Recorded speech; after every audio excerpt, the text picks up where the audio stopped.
पाकिस्तान में इस वक्त सारे मसाइल में सबसे बड़ा मसला जो है, जो मुझे समझ आ रहा है पिछले 5 दिन से मीडिया देखकर, वो है अनमोल उर्फ पिंकी का।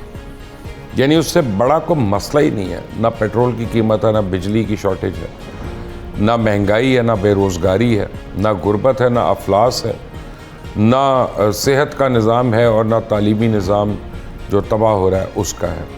लेकिन मसला है तो अनमोल उर्फ पिंकी का है।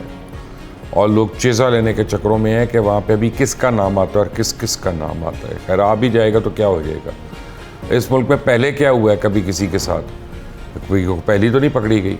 इससे पहले कितने लोग पकड़े गए हैं, कितने इकबाल जुर्म आए हैं, कितने लोगों के नाम आए हैं। अभी और कुछ नहीं तो आप देख लें कि पिछले महीने जियो टेलीविज़न ने ब्रेकिंग स्टोरी दी थी कि पाकिस्तानियों के $12 बिलियन के अपार्टमेंट्स और विलास जो हैं दुबई, अबू धाबी, शारजा वगैरह में हैं वहाँ पे मौजूद। लेकिन क्या किसी को नैब ने बुलाकर पूछा कि भाई आपने ये पैसा भेजा कैसे, आपकी आमदनी कहाँ से आई थी और इतने का आपने कहाँ पे रकम भेज दी? नहीं, किसी को कोई परवाह नहीं। इससे पहले मैं आपको 10 और स्टोरियाँ बता सकता हूँ जो लोग भूल जाते हैं। लोग चीज़ें ले रहे हैं। लोगों को चाहिए ठरक अपनी पूरी करने के लिए। ख़बर की हुर्मत जो है ना उसकी ऐसी की तैसी, खबर गई भाड़ में। अच्छा, मेन स्ट्रीम वाले सोशल मीडिया को ब्लेम करते हैं। सोशल मीडिया कहता है मेन स्ट्रीम करता ही कुछ नहीं है। जब करेगा ही कुछ नहीं तो लोग हमें देखेंगे।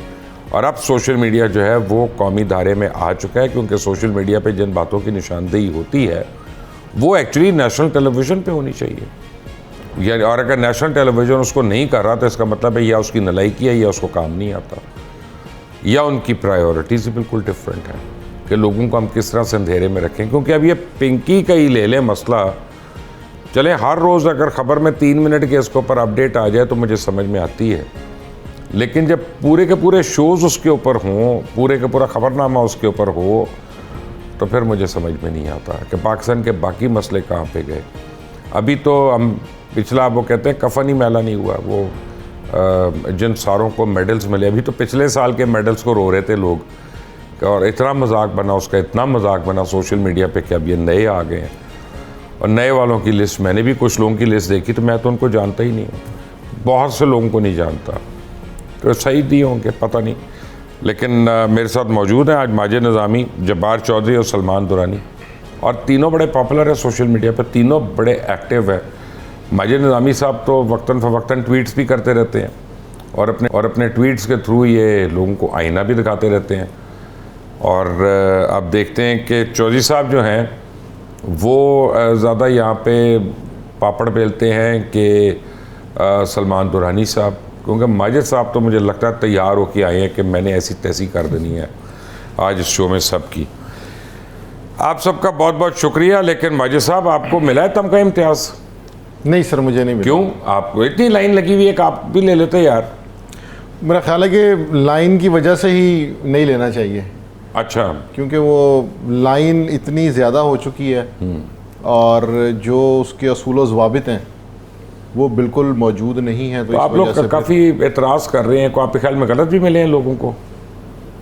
मेरा ख्याल है सही बहुत कम मिले हैं, गलत बहुत ज़्यादा मिले हैं। ओके। तो वो बुनियादी जो इस्तदलाल है वही, मैं तो कईयों को जानता भी नहीं। मसलन ये एक मैं नाम देख रहा हूँ, ये अनम फातिमा कौन है जिनको मिला? देखिए ये 4 लोगों को, जो 4 ब्यूरोक्रेट्स हैं इस्लामाबाद के, उनको एक केस में दिया गया कि उन्होंने कुछ सरकारी अराजी जो है वो वागुजार करवाई है। अब बुनियादी मसला ये है कि तमगे का असूल ये है, वैसे तो किसी टाइम भी खसूसी हालात में दिया जा सकता है, लेकिन असूल ये है कि आप 14 अगस्त को 2-4 महीने की वर्किंग के बाद उसे अनाउंस करेंगे, 23 मार्च को प्रेजेंट करेंगे। अच्छा, अब ये कार्रवाई कब हुई है? पिछले 2-3 महीनों में। अब उसमें जिन लोगों को एडजस्ट करना है, जिन लोगों को बताना है कि दिस इज़ द वे, आप आगे जाके बड़े होके फिर आप आहद चीमा बनेंगे, तौकीर शाह बनेंगे, राना मकबूल बनेंगे, रहमान मलिक बनेंगे, मतलब वो बताना ये चाहते हैं ब्यूरोक्रेट्स को। भी तो बन सकते हैं, वो तो अभी बन चुके हैं। वो बन चुके हैं कि देखिए ना, आप ग्रेड 18 में अनमोल पिंकी भी बन सकते हैं। पिछले साल आप ग्रेड 18 में आपकी प्रमोशन हुई है और आप ग्रेड 20 की सीट पे हों और उसके अलावा 2 और एडिशनल चार्जेस आपके पास हों, तो फिर तो एक केस स्टडी है ना, इसको स्टडी करना चाहिए कि कौन सी ऐसी जब्बार चीज़ें साहब, जो- ये तो आप लोग क्यों जेलस हो रहे हैं? अगर कोई अपनी काबीना के वजीर को दे देता है तो कौन सा मुजाहिका है? चलो काबीना के वजीर को कभी तमगा मिल ही जाना चाहिए।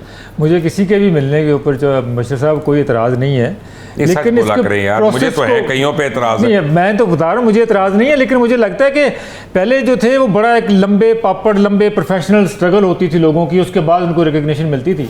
अब शायद ज़िंदगी बहुत तेज़ हो गई है, उन्होंने कहा असी भी तेज़ तेज़ नाल जो सारे जो है वो उसको लिस्ट को भुगता दें। इतराज़ात हैं लोगों के, जैसे आपने कुछ नाम लिए, कुछ ऐसे नाम पॉप अप हो जाते हैं जो वाकई लगता है यार कि नहीं अभी थोड़ा इनको ज़रा और मज़ीद थोड़ा काम करना चाहिए था। प्रॉब्लम है, इसको कह लें कि थोड़ा सा ज़रा रैशनलाइज करने की ज़रूरत है। पहले हमने देखा था कि बड़ी लंबी, अगर किसी शोबिज़ में गया तो आपने देखा बड़े लंबे लंबे स्ट्रगल, बड़े बड़े नाम मेहदी हसन तक जाके बनते, उस वक्त जाके फिर उनको सदारती अवार्ड्स मिलते थे। अब जो है शायद कुछ क्राइटेरिया बदल गया है, या फिर थोड़ा सा कह लें कि नवाजने की थोड़ी सी ज़्यादा टेंडेंसीज़ हमें ओवरऑल सब में आ गई हैं इस वजह से। और दूसरा वजह ये मैं जो मिनिस्टर्स के हवाले से है, ये नहीं मिलना चाहिए, ये कोई कारनामे नहीं है।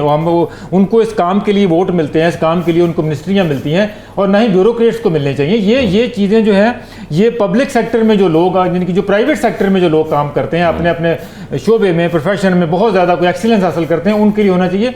इससे जो है तमगा जब मिले तो तमगे की जो है ना, वो कहते हैं कि उसकी इज्जत में इजाफा होना चाहिए। तो सलमान दुरानी, आप तो इस्लामाबाद बैठे हैं यार, वहाँ पे कोई जोड़ तोड़ कर लेते, आपको ही मिल जाता जहाँ इतने थोक में मिल रहे थे सारों को। मुबशर साहब, असल में मसला ये है कि ये अब इतनी वाफर मिकदार में बट रहे हैं तमगा इम्तियाज़ के, अब मुझे डर है कि ये कहीं कबाड़ में से आपको मिलेगा, या वो नहीं लोयल एलन वाला जो आपके घर के बाहर आके आवाज़ लगाता है, उसमें भी ये कि इजाफ़ा हो जाएगा कि तमगा इम्तियाज़ के ते ले लो। तो ये सिलसिला महविश हयात से शुरू हुआ था, आपको याद हो अगर, तो अब तो खैर लाइन ही लग गई है। और चले, कम से कम उसकी शक्ल तो अच्छी है, और कुछ नहीं तो सलमान साहब आपके मुकाबले में तो बड़ी खूबसूरत है, तो अच्छा है उसको मिल गया, आपको नहीं मिला। ये तो है, लेकिन खैर अब तो खैर मैंने इतनी नॉन सीरियस हो गई है ये बात, तो अब तो मैंने लिस्ट भी नहीं देखी कौन है कौन नहीं है। बस एक हदीका कियानी का नाम सामने आया था जो बड़ी वेल डिजर्विंग नहीं, लेकिन उसको तो 20 साल पहले मिलना चाहिए था, उसको तो 20 साल पहले मिलना चाहिए था। लेकिन चले रिकॉग्निशन जब भी मिल गई, लेकिन मैं आपको अगेन ये कह रहा हूँ तमगा इम्तियाज़ की अब वो रिकॉग्निशन रह नहीं गई है, अब वो उसकी वक़्त रह ही नहीं गई कि इसको इतना इंपॉर्टेंट लिया जाए। अगर ये मिल भी जाए तो कोई इतना बड़े एजाज़ की बात नहीं समझी जाती। यार आप लोगों को तमगा इम्तियाज़ नहीं मिल रहा माजिद, वो मैंने सुना मिठा जी की स्टोरी सुनी है सोशल मीडिया पे, को पार्लियामेंटेरियन के बेटे को डिप्लोमेटिक पासपोर्ट मिल गया और उसने जाके पॉलिटिकल असाइलम अप्लाई कर दिया। ये क्या स्टोरी है यार? देखिए, जिन साहब का आपने नाम लिया उन पर और उनसे मुंसलिक किसी भी बात पर मैं कमेंट नहीं करना चाहता, ना क्योंकि हमें एक बेसिक जो इखलाकियात का तो यार वो लेवल सारे होना अपना, चाहिए। लेकिन मैं तो स्टोरी की बात कर रहा हूँ, खबर की हद तक मैं तो अपना गालम गलोच की बात ही नहीं कर रहा।